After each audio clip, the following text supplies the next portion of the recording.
Padma Purana, the essence of India. आध्यात्म, संस्कृति, संस्कार, जीवन का आधार। क्या हमारे देवी देवता हिंसक हैं?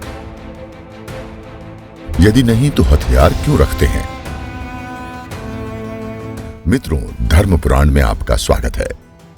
मित्रों, सनातन धर्म की छवि खराब करने और युवाओं को इससे विमुख करने के लिए अनेक तरह के दुष्प्रचार किए जा रहे हैं। अनेक बातों को तोड़ मरोड़ कर और संदर्भ से हटकर बताया जा रहा है।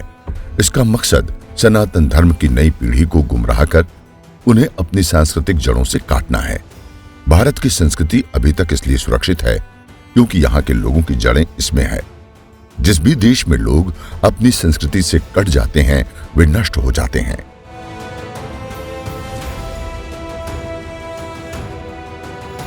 इस एपिसोड में हम एक बहुत इंपॉर्टेंट सब्जेक्ट को लेकर आए हैं। सनातन धर्म के खिलाफ ये प्रचारित किया जा रहा है कि इसमें हिंसा को बढ़ावा दिया गया है। इस धर्म के सभी देवी देवताओं के हाथ में हथियार होते हैं। लेकिन ये प्रचार कितना एकांगी है, इस बात को इस छोटे से तथ्य से समझा जा सकता है कि सनातन धर्म में देवी देवताओं के 4 या 8 हाथ होते हैं। इनमें से हथियार सिर्फ एक ही हाथ में होता है। बाकी हाथों में शास्त्र, कमल, शंख, माला आदि होते हैं जो शांति के प्रतीक हैं। इसी प्रकार उनका एक हाथ हमेशा अभय या आशीर्वाद की मुद्रा में होता है। आइए अब हम इस बात को समझते हैं कि देवी देवताओं के हाथ में हथियार क्यों होते हैं। ऐसा इसलिए है कि शास्त्र यानी ज्ञान, शांति और सद्भाव और अन्य श्रेष्ठ चीजों की दुष्टों से रक्षा सिर्फ शक्ति से ही की जा सकती है और उनके हाथ में हथियार शक्ति और इसी भाव के प्रतीक है। संसार में जो भी चीज श्रेष्ठ है, दुष्ट लोग उसे नष्ट करने के लिए हमेशा तत्पर रहते हैं। कोई भी समाज सिर्फ ज्ञान, शांति, अहिंसा आदि के आदर्श लेकर दुष्टों से सुरक्षित नहीं रह सकता। कोई कितना भी ज्ञानी या सदाचारी हो, दुष्ट लोगों के मन में उसके प्रति कोई कोमल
छोटी छोटी सेनाएं लेकर बाहरी लोग आकर हमें लूटते खसोटते रहे और हमें अपनी ही धरती पर गुलाम बनाते गए।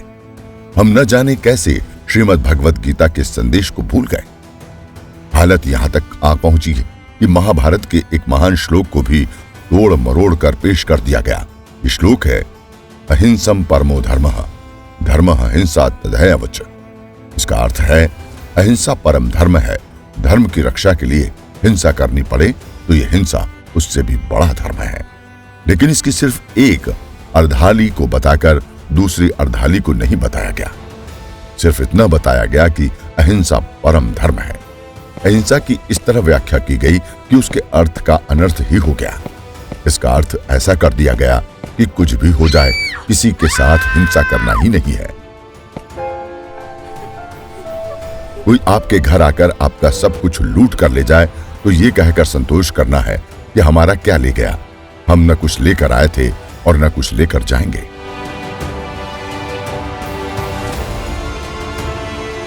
जब देश को आजादी मिलने की संभावना पूरी तरह बन गई, तब किसी पत्रकार ने गांधी से पूछा कि आजाद देश में भारत की सेना की क्या भूमिका होगी। उन्होंने कहा कि हमारी कोई सेना नहीं होगी, हमारे सैनिक खेती और अन्य उत्पादक कार्य में लगेंगे। लेकिन आजादी के बाद कश्मीर पर जब कबायली हमला हुआ तो गांधी जी को ही सेना भेजने की अनुमति देनी पड़ी।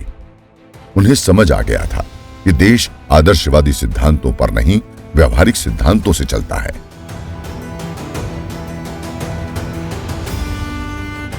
आज भारत के विरुद्ध जो शत्रु ताकतें एकजुट हो रही हैं, उनकी नजर में शांति, अहिंसा आदि कायरता है। उनकी क्रूर शक्ति को वीरता से ही दबाना होगा। इस तरह सनातन धर्म और उसके दर्शन को बदनाम करने के लिए हमारे देवी देवताओं को हिंसक बताने वालों की बातों से बिल्कुल गुमराह नहीं हूं। यही आज का युग धर्म है।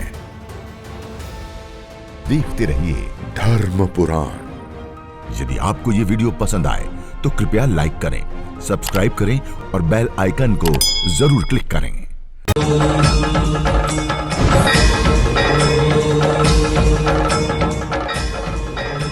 धर्म पुराण, द एसेंस ऑफ इंडिया।